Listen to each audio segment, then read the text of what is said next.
Welcome to Gatecrashers, a podcast dedicated to kicking open the door to your next favorite thing. Our mission, our creed, and our code is this: to make all things more approachable and accessible for everyone. We want you to find a universe that you'll fall in love with. Hi, I'm Dan. I use he, him pronouns. And today I am joined by a lot of talented people. We have returning guests, Michael Conrad and Becky Cloonan, who are currently writing Wonder Woman, and now Batgirls, which we'll be talking about today. And Michael's latest graphic novel, Tremordose, is out in stores now. So please pick that up in all of your local comic shops. We're also joined for the first time by the extremely talented artist who you may know from Middle West, the Me, You, Love in the Dark, and so many more beautiful comics, Jorge Corona. Hello, everyone. How are you? Hello. Well, yeah, I'm doing okay. I'm glad to be here. This is a good part of my day, but I've had better days, honestly. Well, it's got honest real fast. I don't know. I thought it was a good day. I was. Oh, you wanted a platitude, did you, Dan? I'm great. I didn't want a real answer from you. Just tell me what I want to hear. No, I'm great. Every day is a party. Always Toxic happy. Positivity. Always Let's positive. Go. So today we're going to be talking about your new series, Batgirls. And as all of you probably know, I'm a huge Stephanie Brown fan. But before we get to all those fun questions, Jorge, you're a first-timer, so I don't know if they told you that I'm a pretty hard-hitting journalist. I ask those questions that really make people think. What's your favorite sandwich? Oh, easy. The Reuben. Oh. Bang. I'm always Did you shocked, see it? but I every was time. Not expecting that. What were you expecting? I don't know. You had an expectation? Cheese and pickle. Cheese and pickles, she says. Unbelievable. Unbelievable. The Reuben, it's like the comics industry standard. It's so wild.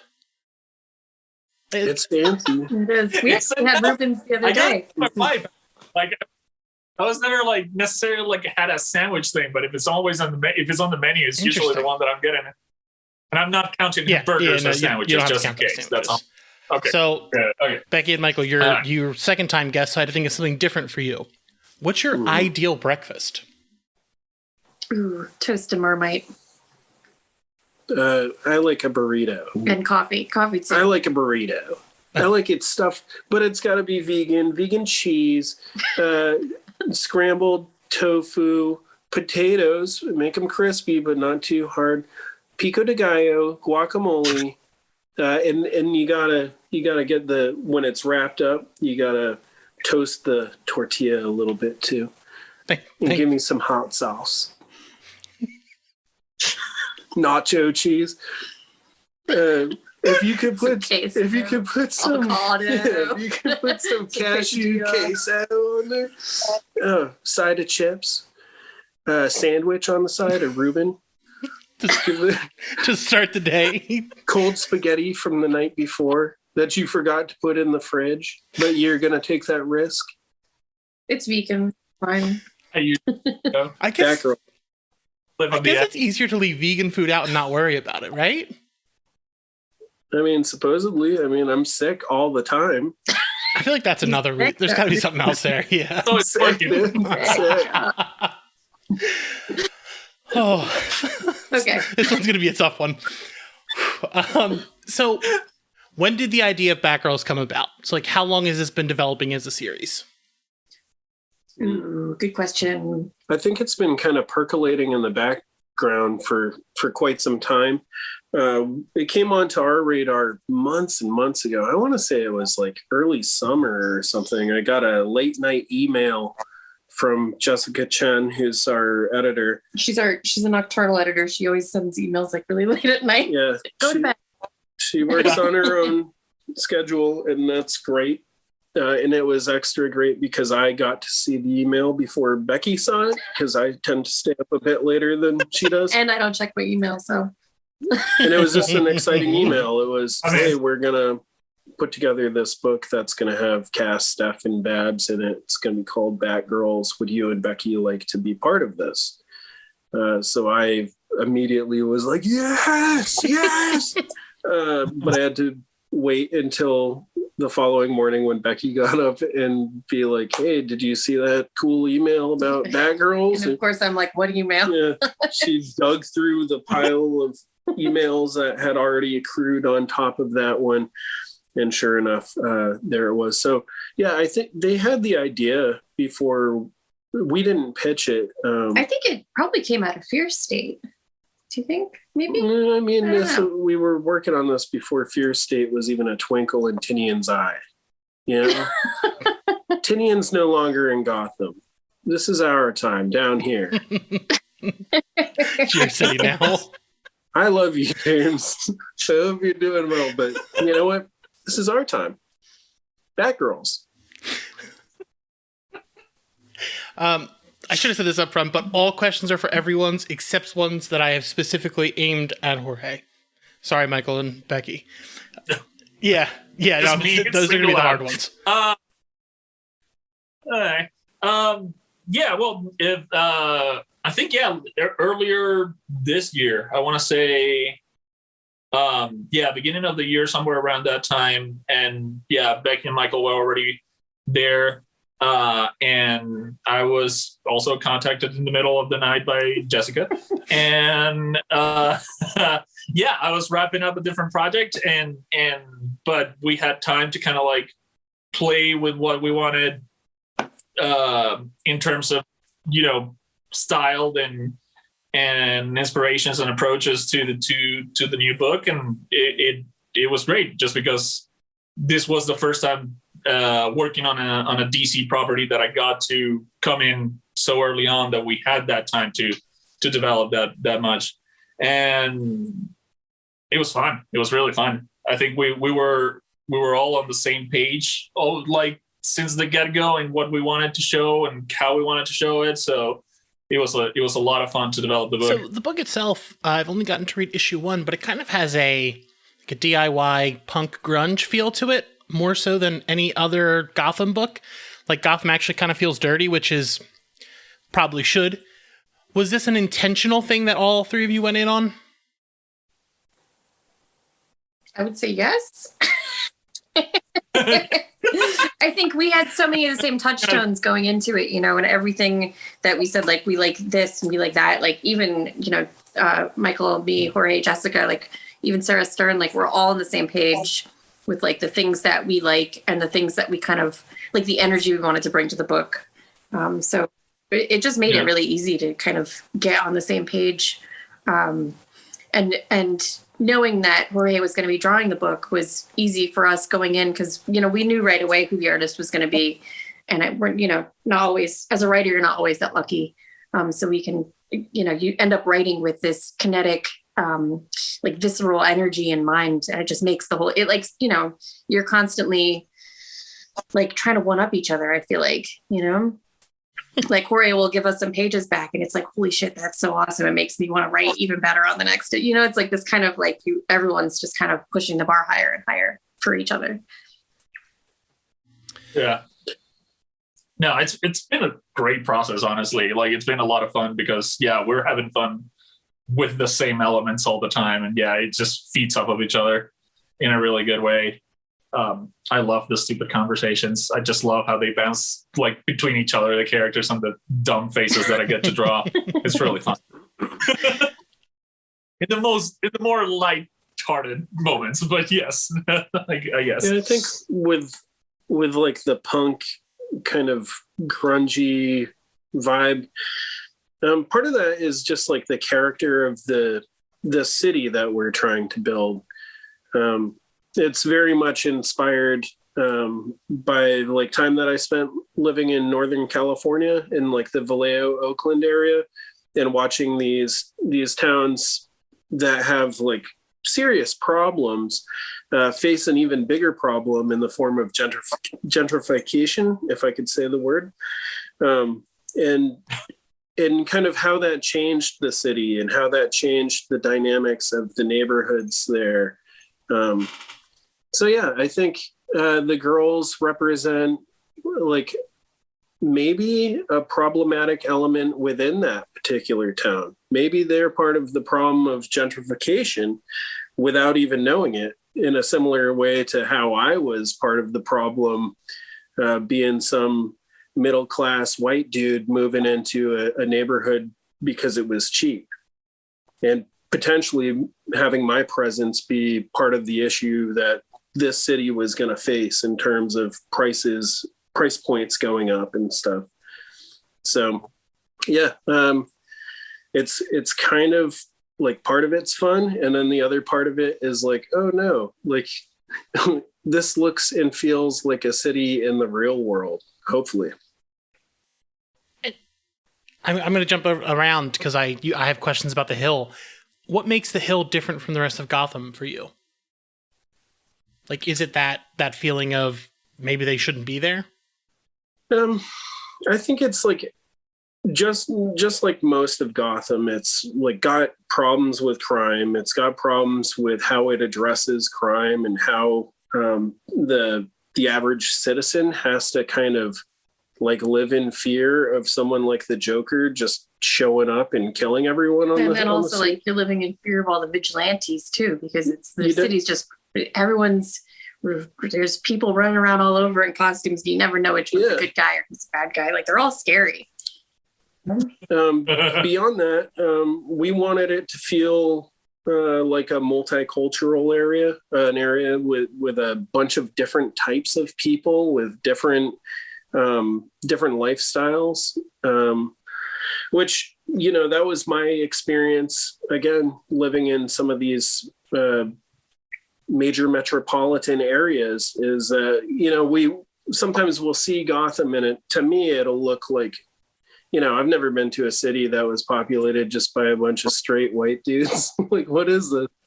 So we're trying to capture that kind of, again, that real world representative population in the Hill. Yeah. When I get in there, the Hill, I like it because it's part of Gotham, but it's a part of Gotham that hasn't really been explored very much. So we get to really define the neighborhood and give it its personality. Whenever I write, I spent a lot of time in New York, and I had a studio space in Gowanus, like right under the F train bridge. So there's photo refs that I'll put in there, and it's like literally stuff that it's like, oh, this was like a sign, like the flooring sign that I sent in our last script. Like that's like direct, that was like right a view from a few blocks down from where I was. So some of it just in like, oh, there's a like a harbor or like a, you know, a dock area, or there's like, you know, the things that I'm picking out, like landmarks, are definitely things from an old neighborhood, that's always fun to do. And it makes it feel more real. Yeah, I'll often be like, you've made this look too much like Gowanus. I would like it to look like Vallejo, Oakland. So if you could go back and just redraw those pages, Jorge, that would be really great. And sometimes he has to. I'll just put a He'll split the difference and make it look like Denver. Yeah, I don't put a bunch of mountains in the background and put a guy on a horse. It's funny. Jorge, what were some of the influences for you when you were designing the Hill? Like, was there anything you tried to avoid, like Gotham tropes? Like, there's no large blimps or anything flying around? Yeah, I think that one has been the one that I've fought the hardest not to just put around all the time because I love them.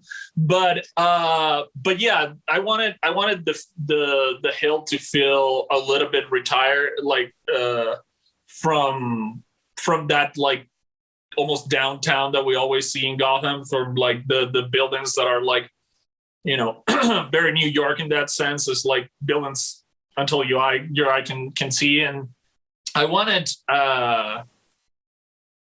the Hill, like you said, to feel almost dirty in a way, or like used, or like that has gone through stuff, whatever that may look. It's not necessarily like dirty in a bad way, but like worn out, basically. And I think, yeah, from the get-go, with the description that Michael and Becky gave me from the beginning, it was almost like an industrial part of the city where you would have like warehouse, where you would have a lot of industry, or like the industry that may no longer be in use, industry that, you know, might have gone bankrupt or whatever. Like definitely like a part of the city that you could see its potential, but maybe it's not being fulfilled. And then that's kind of how I approach visually for The Hill, trying to still make it feel like Gotham, but definitely its own part of Gotham. Now, I'm very excited to talk about this part, and I want to ask you how you would describe each of the Batgirls. And I got to start with Steph because, again, that's my girl. How would you describe them as characters? Like, what do they mean to you? Like, they're like, who are they? Steph is, heart on her hoodie. She's effervescent. I think she's often misunderstood because she is like easy. She's the type of person who, if you went and sat down for a meal with these three Batgirls, she would be the one that you got along with the best, because she would go out of her way to make sure that she's gassing you up the whole time, making you feel good, this and that. But also, like, inside of that is a girl from the streets of Gotham who's been out doing the Batgirl thing for a while. So she's tough and she's not an idiot. And it's easy, I think, for some people to be like, oh, she's like polite and sweet, so she doesn't have claws. And it turns out she could actually beat the hell out of you and your family if she wanted to. And she would do a great job of it. So to me, that's kind of what Steph is. And I think we can all identify with that, because we've all done that thing where we've like opened our heart up to somebody and then had them kind of take advantage of that, or not see you as a full, complete person, see you as kind of like a pushover or somebody that they can punk over. Is that a term? Yeah, I sure. Invented it. They can punk. And we know that that's like a terrible feeling, because we also have the capacity to be protective of ourselves and to be strong when we need to be. Yeah. She's definitely not like if she's having a bad day or something bad happens, it's not like she'll act tough and try to, she'll cover it up by acting happy. And you'll never know that she's having a bad day because she never lets on, but it's not in a way where she's like acting tough to cover it up, or she doesn't have, her poker face is to act like nothing is wrong. And that's, for those of us who do that, that's a very tough place to be. And that's one of the things that is going to make her dynamic with Cass really cool, is because Cass will not put on a show for you. If you need somebody to laugh at your joke, Cass isn't going to pretend that you're funny. She's not going to placate you with anything.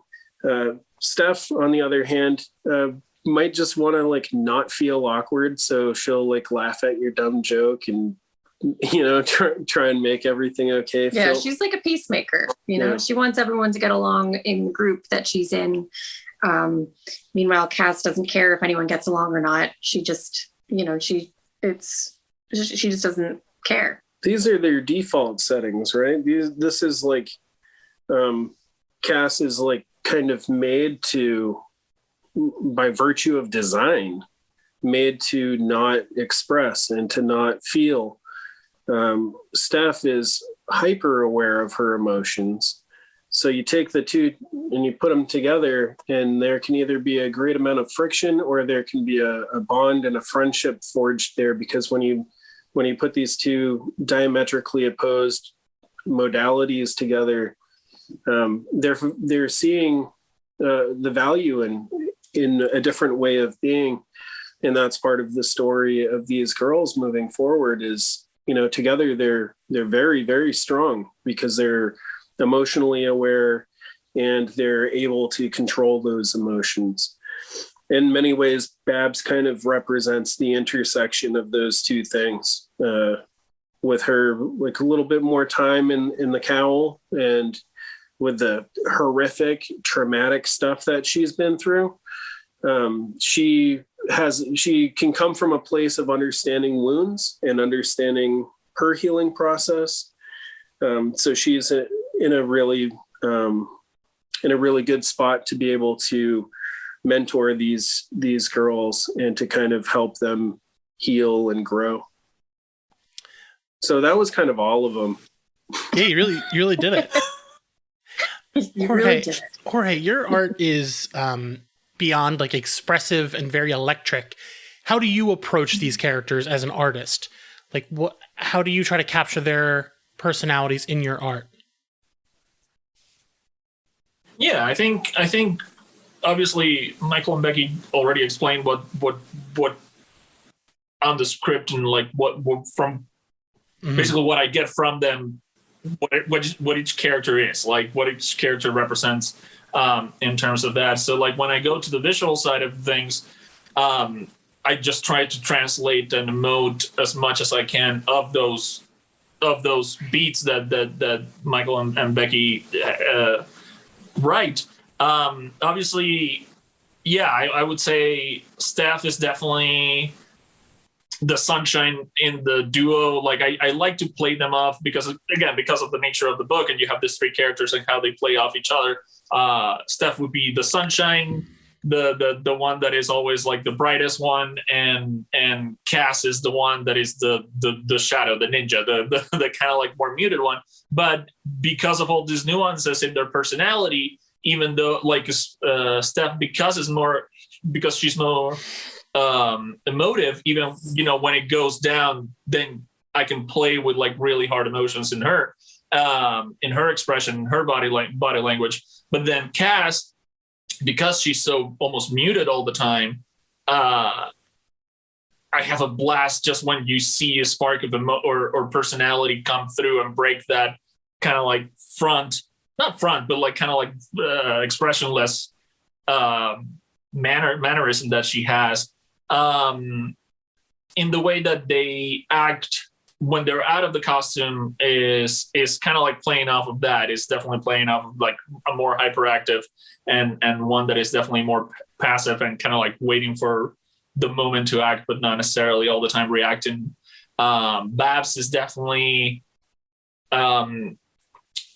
it's fun with Barbara because she is both the icon that you aspire to be, even when you see her in the few moments that you're going to see her in costume, or when you see her as Oracle and like doing her thing with the computers and stuff like that, when she's like on mode. And then you see this whole aspect of just trying to deal with this teenagers that she's basically kind of like fostering right now. But then her mannerism changed. She's softer. She tries to be more empathetic, but she's still like, she has all the emotional and physical battle scars. So she has to deal with those. And that also comes off in her body language. Once they're into, like once Cass and Stephanie are in costume, then it's a matter of how do I approach, it's almost, I almost look at it as a video game where you have to have stealth mode and then you have like, just beat him up. Stephanie is definitely the beat him up and Cass is the stealth mode. The way that she moves is more, like with every motion is fluid, but like she's also crouching. She's also like trying to be in the shadows more. She's like, her poses are more aggressive, while Stephanie is just a brick and is more like head on and just goes piling down through enemies. So that's kind of like how I approach most of the body language and the expressions of these characters once visually, at least. With so many other Bat books on the shelves right now, what do you think sets this one apart thematically? I'm trying not to answer first because I always just talk too long. We had so many, like when I am big like on themes. So when we started the book, I was like, here are the themes of the book, blah, blah, blah. And sometimes they get lost when you start scripting it out because it's always, these are the things that you start with. Here are the things you want to do. So there's like a lot of social themes that we're touching on, especially, with Seer and technology and like these ideas of influencers and how we're just influenced by the things that we see. We got this phone in our hands. We're looking at it all the time. How does that affect us? So that's a big thing. But it's not, I think the big theme is just friendship. And it's so, I love friendship and And this is the perfect book to draw if you love, or to write, I can't even think, if you love friendship as much as I do, which is a lot. So yeah, for me, that's the most important thing. How friendship evolves, how your friends, how you can grow together, how you can grow apart. I think there's just so many different things that to play with there, especially with these three girls and how different they are, but how they're all Batgirls, and what that means to them. Yeah, just stuff like that. So yeah, we have lists of themes. For me, I did anyway. I think what sets it apart is definitely we wanted to make something with its own voice, something that is kind of self-aware, and something that's drawing from influences that come well outside of not just Gotham, but well outside of even American comic books.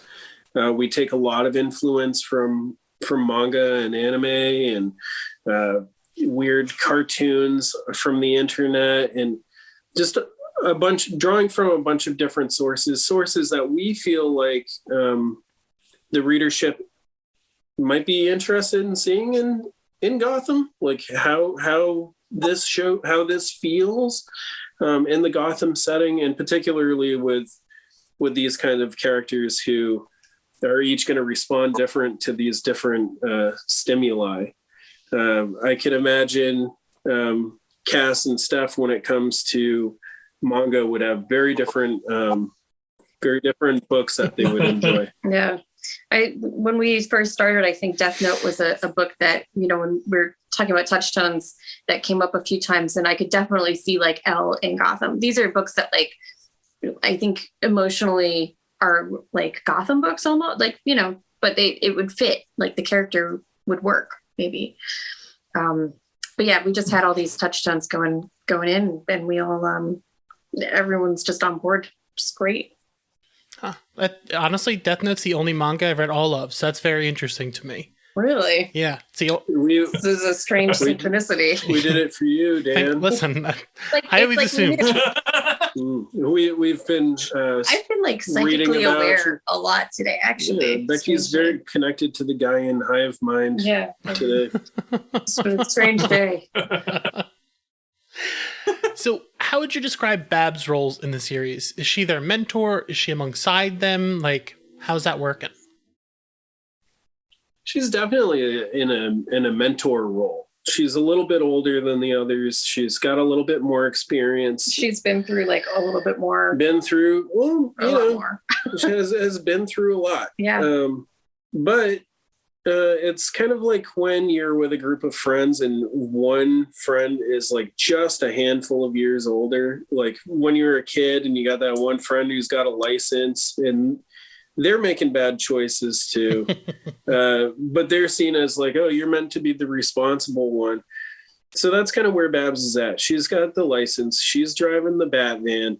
And she's like, she understands this burden that she's taken on.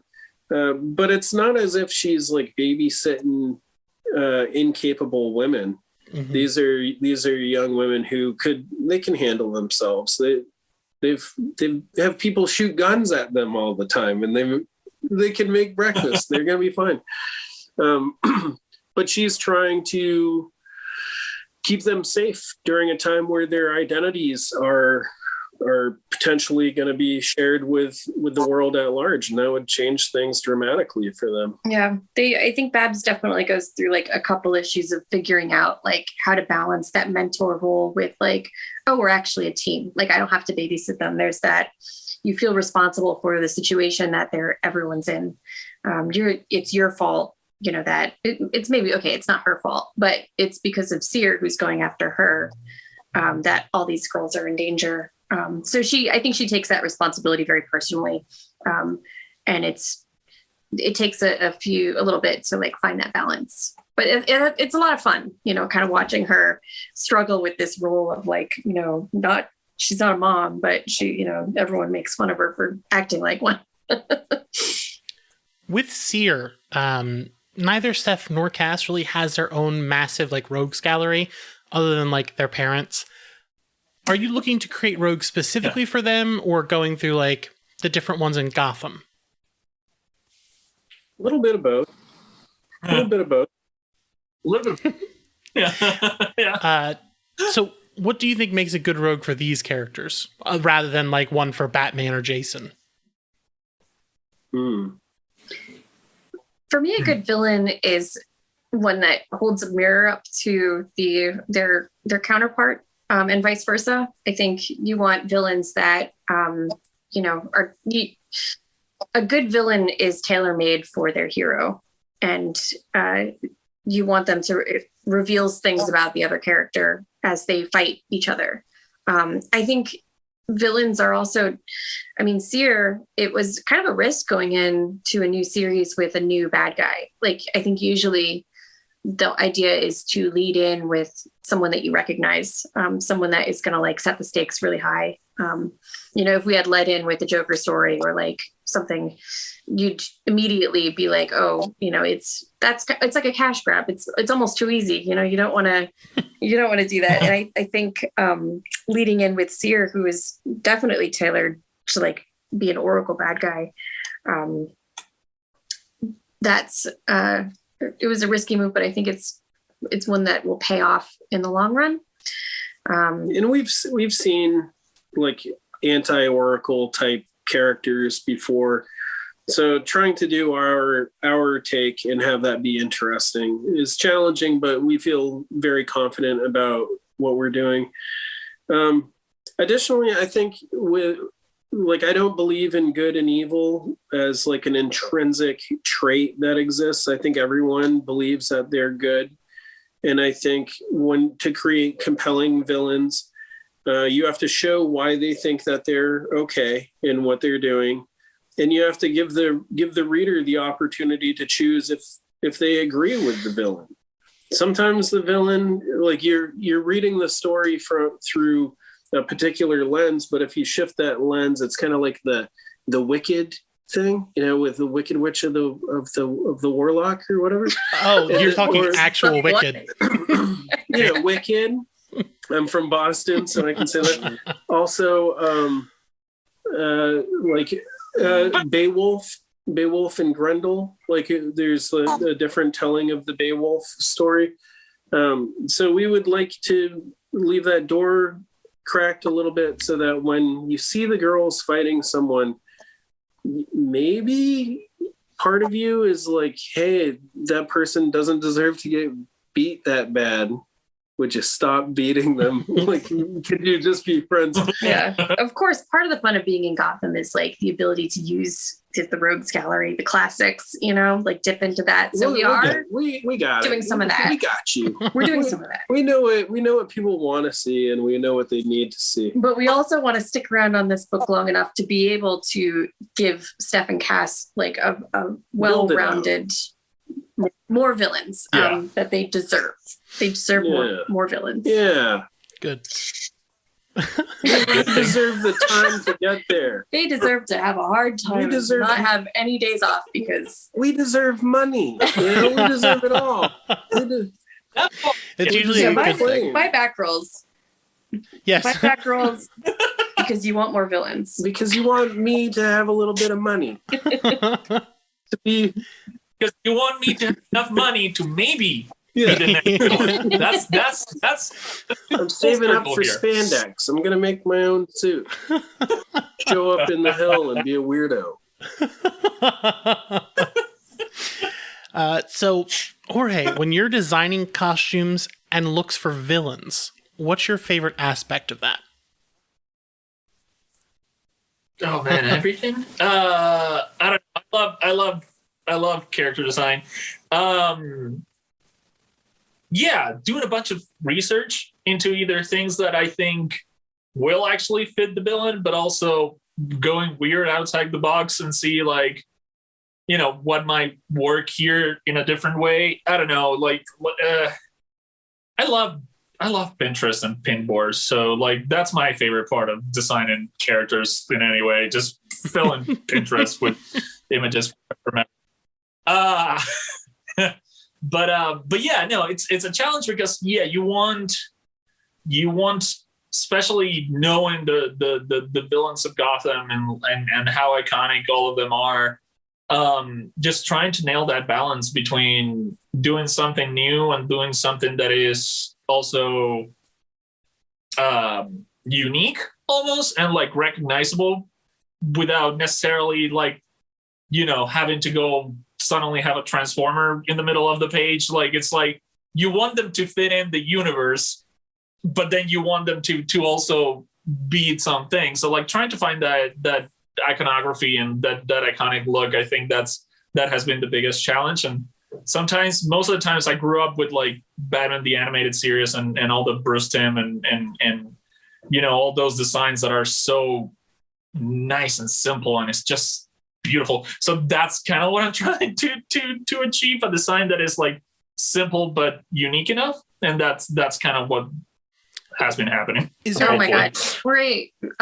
We threw like a D list, maybe not even D, maybe like F or G list character at him a villain to redesign, and he came back with something so cool. I felt almost so bad that it was like, oh man, I wish we had like a longer story arc with this villain, because the design it's so good. A way for that to come around. Can't wait to see Condiment King. So is there no spoilers. Yeah.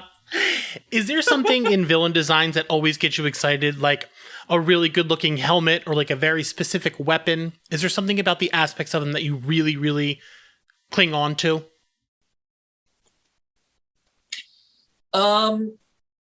Yeah, masks are fun.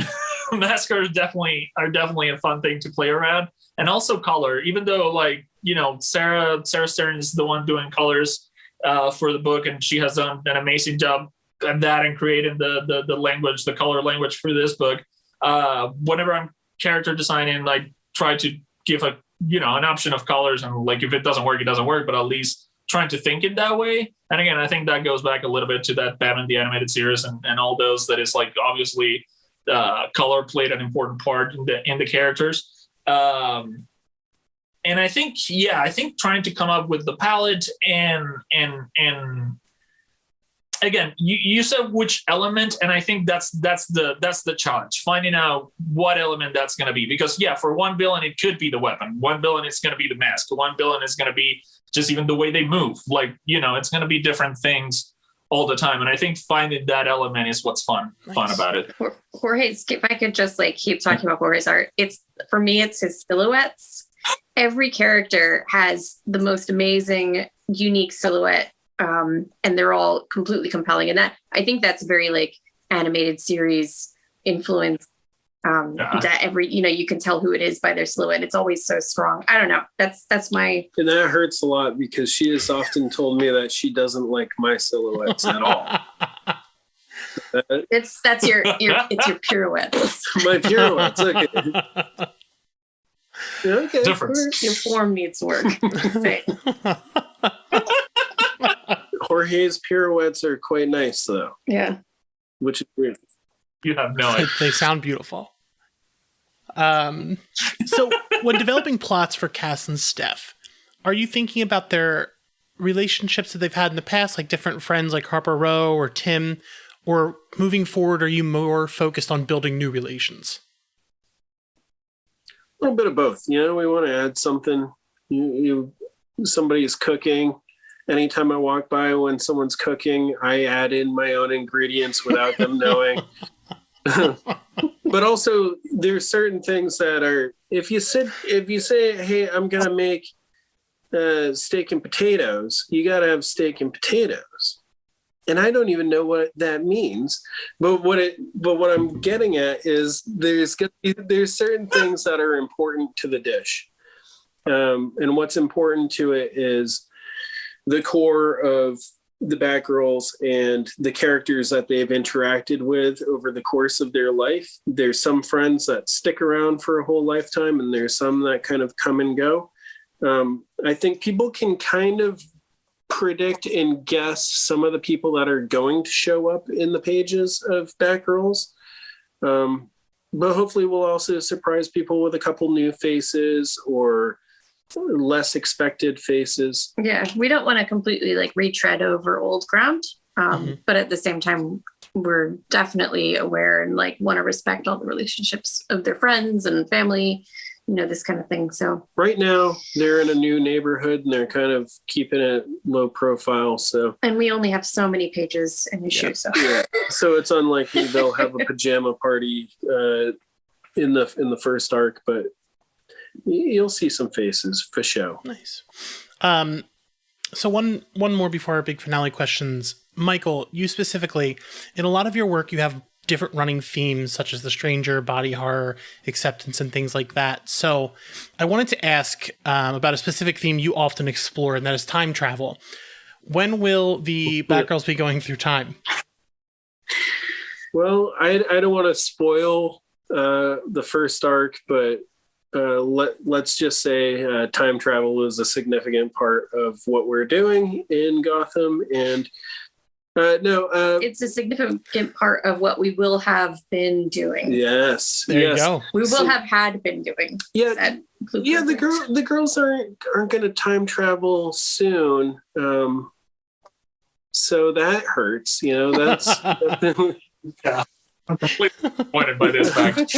But something that readers will notice is the way that we're telling stories in Batgirls is going to be a little bit different than the usual kind of comic book format. We do a bit with broken chronology, which I've seen used expertly in other comics, but we're doing some really fun and interesting things with kind of showing how people's memory works in a visual way, or showing, remember when we did this, and then it'll kind of cut to that scene, and that's great and fun to do. And again, we had no plans of that going in on Batgirls until we knew that it was Jorge on art, and we were like, oh, we can do anything with this guy. Yeah. This is wild. And Jessica's been so supportive of all the weird ideas that we've thrown at her. We're like, oh, here, we'll put something in that's like, is that, in the script is like, is this too meta? Like something that is definitely too meta. And everyone's like, no, do it. Let's go. Like,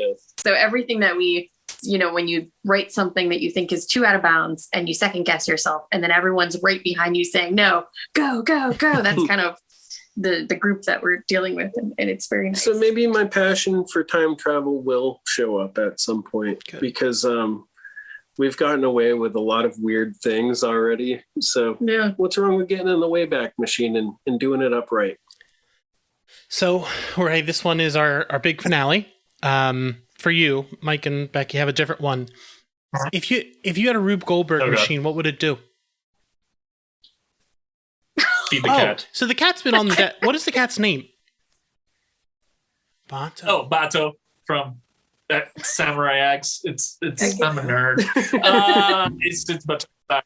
And then my wife, because I named the cat, because the cat is technically my first pet ever. So my wife let me name her, and then I call her Batosai, and then she I was like, it's good because then I can just say Bato and no one is going to ask me why that weird long name.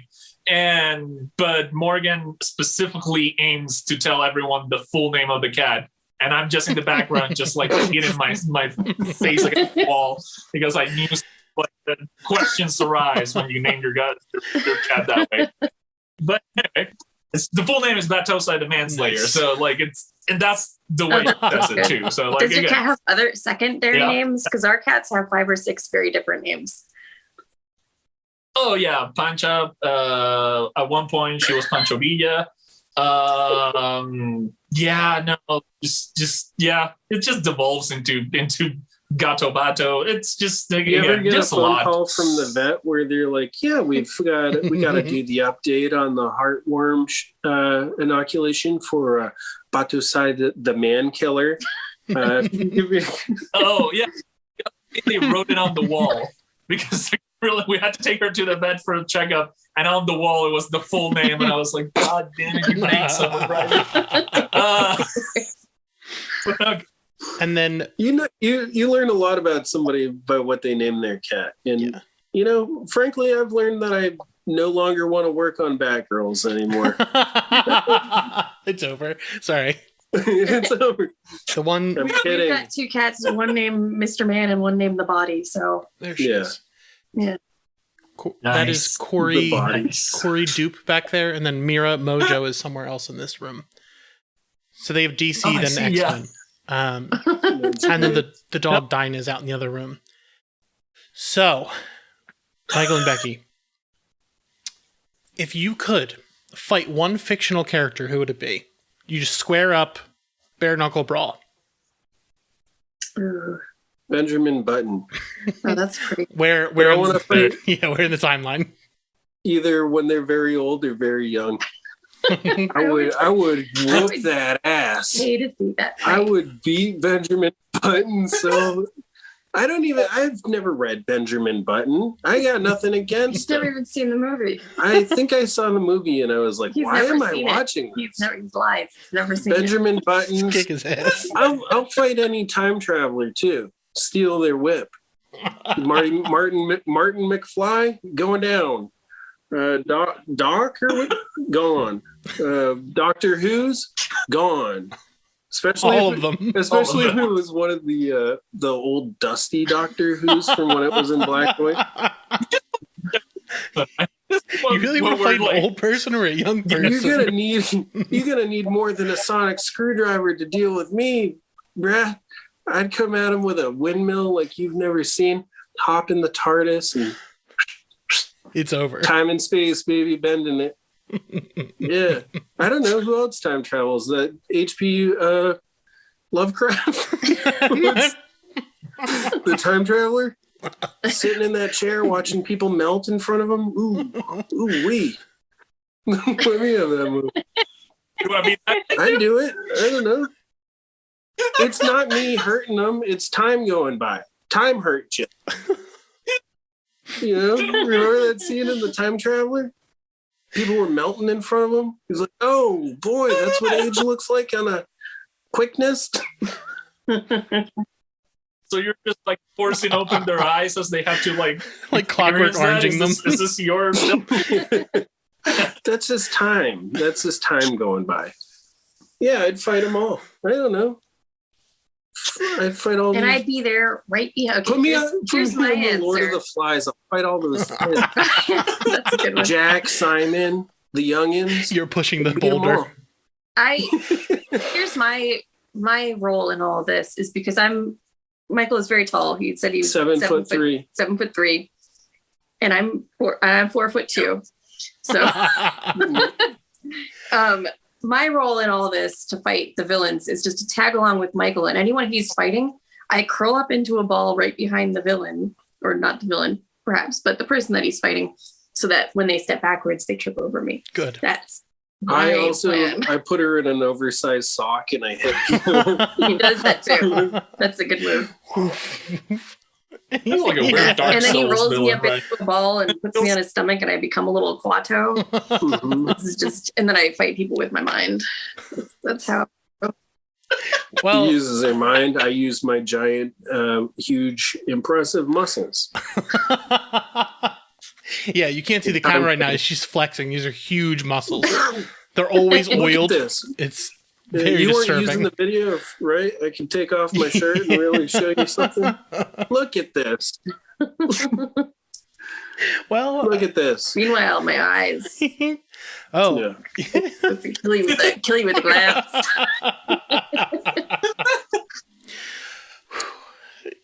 Just in the background, pretending nothing of that is happening. It's all right. I don't know why. What Doc? I don't know what's I happening. apologize to time travelers out there. I mean you no harm. Please don't travel back in time and stop me from being born or whatever. I like being here. I love writing Batgirls with Becky. We're super lucky to have Jorge be like creating this visual language that's unlike anything else in comics, with Sarah Stern's colors that are just blowing everyone away. they're so good. Becca Carey on lettering, huge, hard job. We write so many words, even more than when I'm speaking. I'm I guess not more. Yeah, a lot. There's a lot of words. Jessica Chen for wrangling Jessica us. Chen for dealing with all this. The cat wrangler. How does she do it? I don't know. It's really we're really lucky to be part of this team, and we're lucky to be working on these characters that we love, and we hope that you love our version of them. So Batgirls will be out in stores on December 14th. Make sure you're picking up all the other books like Wonder Woman, Tremor Dose in stores. Make sure you're picking up the Me You Love in the Dark from Jorge and Scotty Young from Dark Horse.